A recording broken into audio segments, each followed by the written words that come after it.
Right.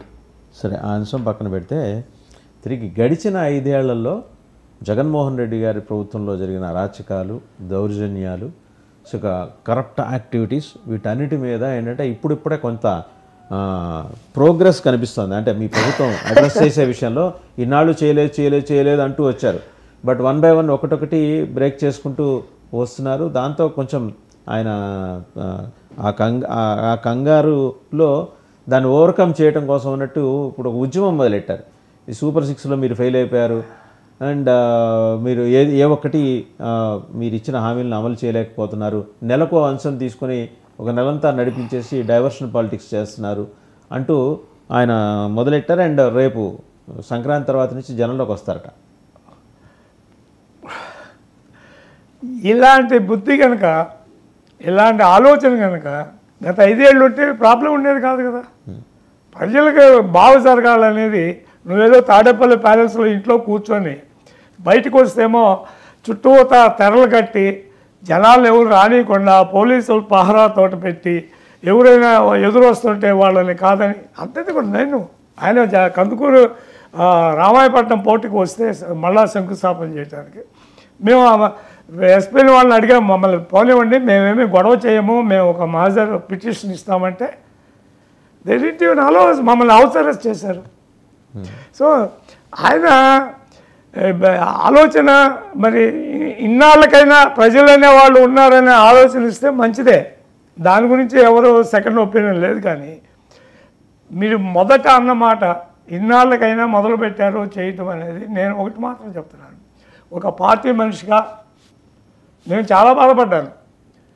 ఎంతమందిని బాధ పెట్టారు. సాక్షాత్తు బాబు గారినే జైల్లో పెట్టారు. సాక్షాత్తు రాజకీయాలకు సంబంధం లేని మహిళలందరినీ కూడా వాళ్ళు ఇష్టం వచ్చినట్టు మాట్లాడారు.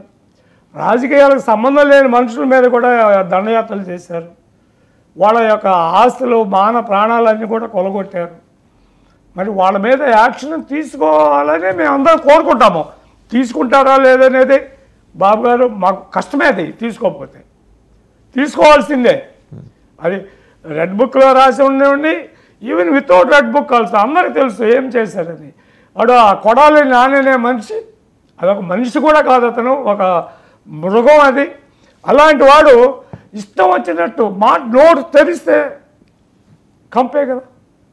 ఎక్కడైనా ఒక మామూలు మాటలు ఎప్పుడైనా మాట్లాడారు, అలాంటి వాడిని ఎందుకు వదలాల? నేను చెప్పేది ఎందుకు వదలాలి?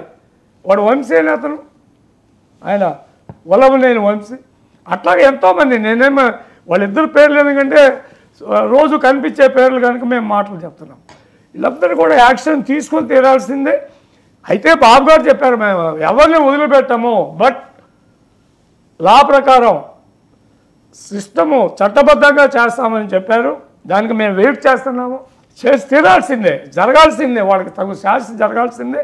ఇది ఒక దృష్టాంతం కావాలా, ఒక ఎగ్జాంపుల్ కావాలా. రాబోయే రోజుల్లో రాజకీయాలు అంటే ఇలాగా దుర్గంధంతో మసిపూసే రాజకీయాలు ఉండకుండా తెల్లంగా ఉండాలా, అందరూ బాగుండాలా. నేను ఏదైనా చెప్పదలుచుకున్నప్పుడు, నాకు ఇది నచ్చినప్పుడు చెప్పే హక్కు నాకు ఎప్పుడూ ఉంది. కానీ దానికి ఇలాగా దుష్ట మాటలు మాట్లాడకూడదు, ఈ మర్యాద మరిచి మాట్లాడకూడదు. సో వాళ్ళిద్దరి విషయం పక్కన పెట్టండి. వాళ్ళిద్దరే కాదు, పేర్లు చెప్పాను, చాలా మంది ఉన్నారు. అండ్ ఇంకోటి, తెలుగుదేశం ఒక క్రిటిసిజం ఎదుర్కొంది. ఏమని అంటే లాబీయిస్టులని రాజ్యసభకి